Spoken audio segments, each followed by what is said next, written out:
அம்மையார் ஜானகி அம்மையாரை பத்தி நான் சொல்லணும் அப்படின்னா, அவங்க திரையுலகில் இருந்திருக்காங்க. புரட்சி தலைவருடைய அன்பு துணைவியாராக இருந்திருக்காங்க. முன்னாள் முதலமைச்சராக இருந்திருக்காங்க.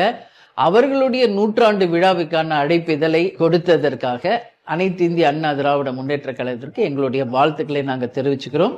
இந்த விழா மிக சிறப்பாக நடந்துக்க வேண்டும் என்பதை மனதார இந்த நேரத்தில் நான் வாழ்த்துக்களை தெரிவித்துக் கொள்கிறேன். 1990 திருமணம் முடிந்து சென்னைக்கு நாங்க வந்தவுடனே மதுரையில மாபெரும் ஒரு கூட்டம். அந்த கூட்டத்துல என்னால வர முடியாது, அதனால இங்க நேரடியா இன்னைக்கு வாழ்த்தி இருக்கேன் அப்படின்னு சொல்லி மனதார அவங்க எங்களை 2 பேரையும் வாழ்த்தி ஆசீர்வாதம் பண்ணி அன்னைக்கு அவங்க கொடுத்த இந்த பொக்கிஷம் தான் ஜானகி அம்மையார் வழங்கினாங்க.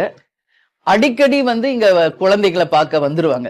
திடீர்னு அம்மா இன்னைக்கு வந்துகிட்டு இருக்காங்க, பசங்களை பார்த்துட்டு உங்களை பார்த்துட்டு போகணும்னு சொல்றாங்க அப்படின்னு சொல்லி அடிக்கடி வருவாங்க.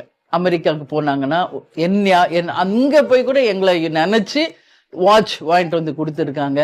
அதே மாதிரி குழந்தைங்களுக்கு சாக்லேட்ஸ் வாங்கிக்கிட்டு கொடுப்பாங்க. நான் கூட அம்மாட்ட சொன்னேன், அம்மா நீங்களே அமெரிக்கா போயிருக்கீங்க, அங்க போய் கூட எங்களை எப்படிமா நீங்க ஞாபகப்படுத்தி யோசிக்கிறீங்கன்னு நான் கேட்டேன். இல்ல, அங்க போய் அந்த வாட்ச் எல்லாம் பார்க்கும்போது இந்த வாட்ச் உனக்கு நல்லா இருக்கும் அப்படின்னு நான் யோசிச்சு உனக்காக வாங்கிட்டு வந்தேன், இன்னும் நான் வச்சிருக்கேன் அப்படின்னு அவங்க சொன்ன அந்த அன்பு தான் எனக்கு அதுல வெளிப்பட்டது. ஒவ்வொரு முறையும் கேப்டன் பிறந்த நாள் அன்னைக்கு எம்ஜிஆர் தோட்டத்துக்கு நாங்க போவோம். போயிட்டு அங்க அம்மா கிட்ட ஆசீர்வாதம் வாங்குவோம். அதனால கேப்டன் அங்க போயிட்டு அவங்க கிட்ட பிளெஸிங் வாங்கிட்டு வர்றத ஒரு வழக்கமா நாங்க வச்சிருந்தோம். அவர் ஞாபகமாக ஏதாவது ஒரு பொருளை எனக்கு நீங்க கொடுக்கணும் அப்படின்னு கேப்டன் ஜானகி எம்ஜிஆர் அம்மா கிட்ட கேட்டப்போ அவங்க கொடுத்ததுதான் இந்த கோட்.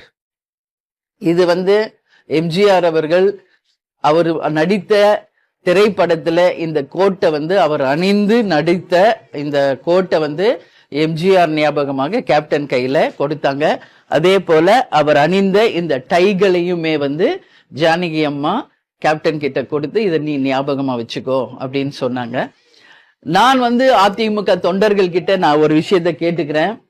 இந்த கோட் புரட்சி தலைவர் எம்ஜிஆர் எந்த திரைப்படத்துல யூஸ் பண்ணியிருக்காரு அப்படிங்கறத நீங்க எனக்கு தெரியப்படுத்தணும் அப்படின்னு ஒரு அன்பான வேண்டுகோளை நான் இந்த நேரத்துல வைக்கிறேன்.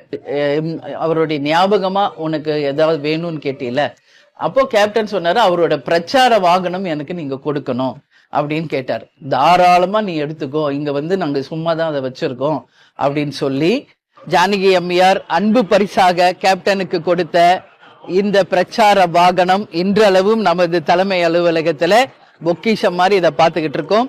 ஜானகி அம்மையார் மறைந்து விட்டார் அப்படின்ற செய்தி கேட்ட அடுத்த நிமிஷம் கேப்டன் ஷூட்டிங் எல்லாத்தையும் கேன்சல் பண்ணிட்டு காலையிலேயே அங்க போயிட்டார் ராமவரம் தோட்டத்துக்கு. ஒரு மகனாக இருந்து அங்கேயே உடல் அடக்கம் செய்து இறுதி அஞ்சலி செலுத்தி விட்டு தான் வீட்டுக்கே வந்தார்.